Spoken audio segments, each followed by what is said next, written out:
வணக்கம். இன்றைக்கி பார்க்க போகிறது நம்ம ஒரு உப்பு செய்முறையை பற்றி.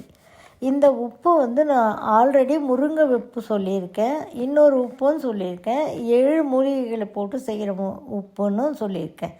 ஒரு 1 மந்த்துக்கு முன்னாடி ஒரு வீடியோ வந்திருக்கும், நீங்கள் பார்த்தீங்கன்னா. அதுவும் சித்தர்கள் செய்துக்கிட்ட மூலிகை உப்பு தான்.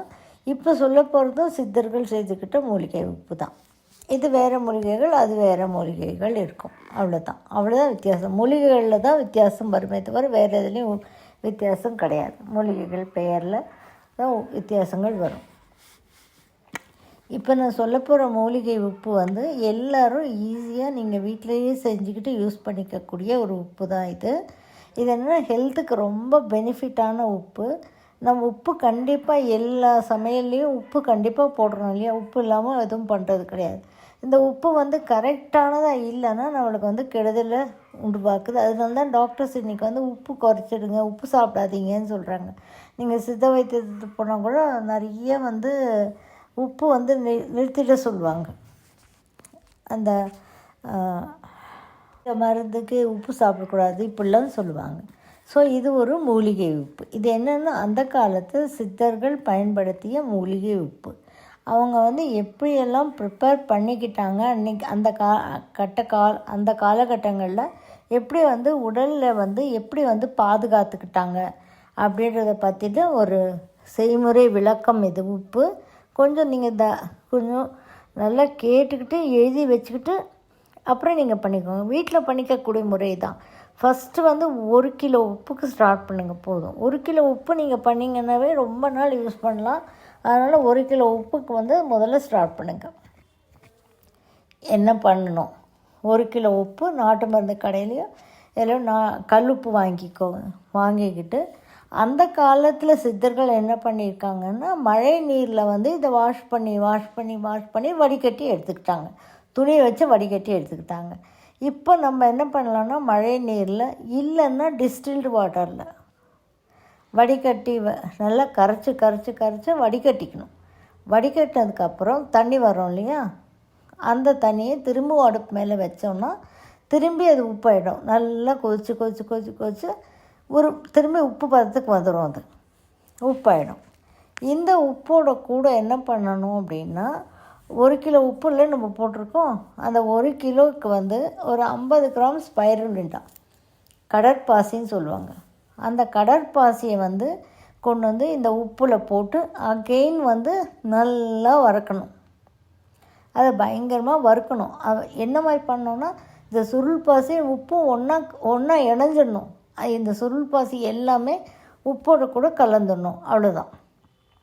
இந்த மாதிரி கலந்துட்டு திரும்பவும் என்ன பண்ணணும், 1 லிட்டர் தண்ணி ஊற்றி நம்ம நல்லா பிசைஞ்சு அதை வடிகட்டி அதை தண்ணி எடுத்துக்கணும்.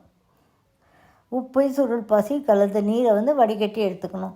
இது வடிகட்டி எடுத்து திரும்பவும் அடுப்பு மேலே வைக்கணும். அடுப்பில் வைக்கும்போது திரும்பவும் அதை உப்பாக்கணும். திரும்பவும் சுருள் பாசியை போடணும். இந்த மாதிரி 10 தடவை இந்த சுருள் பாசியை போட்டு உப்பை கரைச்சி எடுத்து 10வது தடவை இதுக்கு பேர் தச தீட்சைன்னு சொல்லுவாங்க. ஸோ 10 தடவை உப்பை கரைச்சி எடுத்ததுக்கு அப்புறமா நீங்கள் என்ன பண்ணணுன்னா அடுத்து முருங்கைக்கீரை கொஞ்சம் பச்சையாகவே கொண்டு போட்டுக்கணும். அந்த உப்போடு கூட போட்டு கலந்து நல்லா வறுக்கணும். அப்போ நம்ம முதல்ல முருங்கைக்கீரை உப்பு சொல்லியிருக்கோம், பார்த்துக்கோங்க. அது பண்ணவங்களுக்கு தெரியாது. அப்போது அந்த முருங்கைக்கீரை எல்லாம் உப்போடு கூட கலந்ததுக்கப்புறமா அகெயின் 1 லிட்டர் தண்ணி விட்டு திரும்பி அதை தண்ணியில் கரைச்சி எடுத்து மறுபடியும் அந்த தண்ணியை அடுப்பில் வச்சிங்கன்னா அகெயின் உப்பாகும். இப்போ என்ன பண்ணணும், இந்த உப்போட கூட மறுபடியும் முருங்கைக்கீரை 10 தடவை, அதாவது 9 தடவை போட்டு 10வது தடவை பண்ணிவிட்டு முடிச்சுக்கலாம். இது தச தீட்சை. ஸோ முதல்ல ஸ்பைருலினா போட்டு 10 தடவை பண்ணிட்டோம். அடுத்து முருங்கைக்கீரை போட்டு 10 தடவை பண்ணிட்டோம். இப்போ என்ன பண்ணணும், அடுத்து என்னென்னா உப்பு வருதுலேயே 10வது தடவை பண்ணி உப்பு அதை ஒரு பக்கம் வச்சுக்கிட்டு இது 1 கிலோ உப்புக்கு 100 கிராம் ஜீரகம், 100 கிராம் ஜீரகத்தை போட்டு நல்லா கொதிக்க விடணும். இல்லைன்னா குக்கரில் வச்சு நீங்கள் நல்லா சுண்ட வச்சுக்கோங்க. அதாவது ஜீரகத்தில் உள்ள எசன்ஸ் மொத்தம் தண்ணியில் இறங்கிடணும். அது ஒரு 100 ml தண்ணி வந்தால் போதும். அந்த அளவுக்கு வந்து தண்ணியில் வந்து நல்லா அதை ஸ்க்வீஸ் ஆனதுக்கப்புறம் அந்த தண்ணியை எடுத்து இந்த உப்பில் போட்டு ஃபுல்லாக அது 100 ml தான் வரும். அதனால் அந்த ஃபுல்லாக இதை போட்டு கிண்டும் போது என்ன ஆகும்னா அதோடு சேர்ந்துடும்.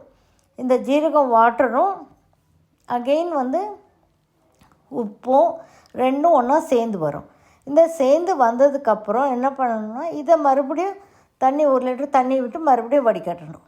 வடிகட்டி அகெயின் மறுபடியும் உப்பு போட்டு உப்பை வச்சு மறுபடியும் இன்னொரு 100 கிராம் ஜீரகத்தை நம்ம நல்லா சுண்ட வச்சு தண்ணியில் ஒரு 100 ml வாட்டர் வர்ற அளவுக்கு அந்த உப்பில் விட்டு நல்லா காய்ச்சி திரும்பவும் உப்பானதுக்கப்புறமா திரும்பவும் தண்ணியை ஊற்றி வடிகட்டணும்.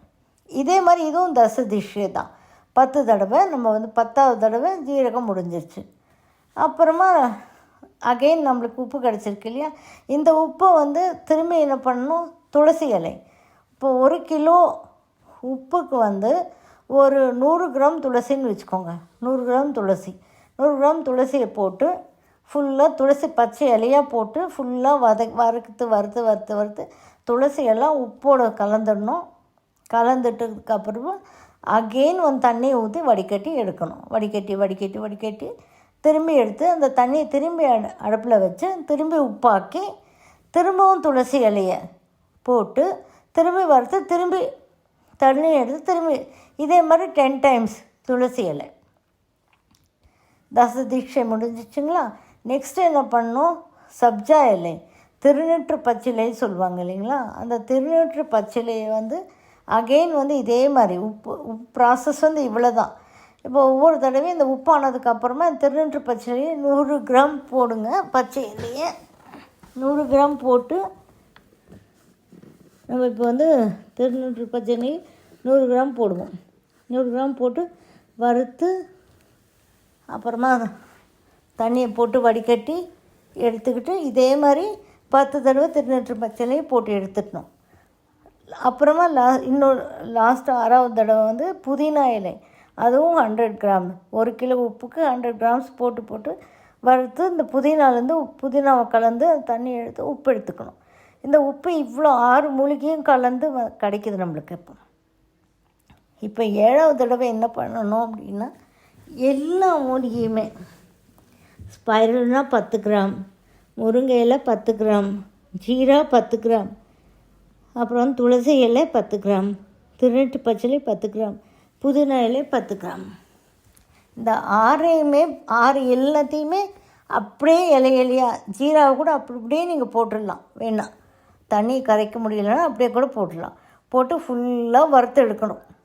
இதில் வறுத்து எடுத்து அப்புறமா தண்ணியை போட்டு வடிகட்டி தண்ணியில் போட்டு நல்லா கலந்து வடிகட்டி தண்ணி எடுக்கணும். அந்த தண்ணியை அடுப்பில் வச்சிங்கன்னா அகெயின் உப்பாகும். பாருங்கள், இதுதான் நமக்கு கிடைக்கிற மூலிகை உப்பு. எல்லா இலையும் உங்களுக்கு தெரிஞ்ச இலை தான். என்ன ஒன்று தீட்சையில் பண்ணணும். 10 டைம்ஸ் பண்ணும்போது தான் இதனுடைய பிரயோஜனம் இருக்குது நம்மளுக்கு. அதனால் வந்து இந்த மாதிரி பண்ணிக்கிட்டிங்கன்னா இந்த உப்பு வந்து ஹெல்த்துக்கு எவ்வளோ பெனிஃபிட்டுன்னு நான் சொல்ல முடியாததுனால அவ்வளோ பெனிஃபிட்ஸ் இந்த இது இருக்குது. இது வந்து சித்தகுரு எனக்கு கொடுத்த இதுதான் ஃபார்முலா. இது என்னுடைய வீட்டுக்காகன்னு கொடுத்தாரு அவர். அது வந்து எல்லாருக்கும் யூஸாக இருக்கட்டுமே, இதுக்காக சொல்கிறேன் நான். இப்போது உங்களால் இது பண்ணிக்க முடிஞ்சதுன்னா ஈஸி தான்.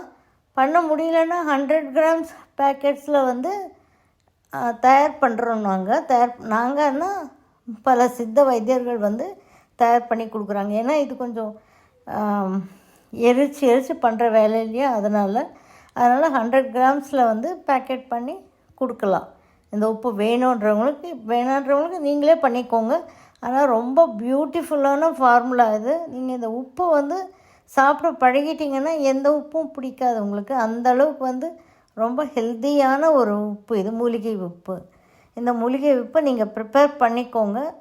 நீங்களே பண்ணிக்கிறது தான் நல்லது. உங்களுடைய வைப்ரேஷனோடு நீங்கள் பண்ணிப்பீங்க இல்லையா, அதனால் நீங்களே ட்ரை பண்ணிக்கோங்க.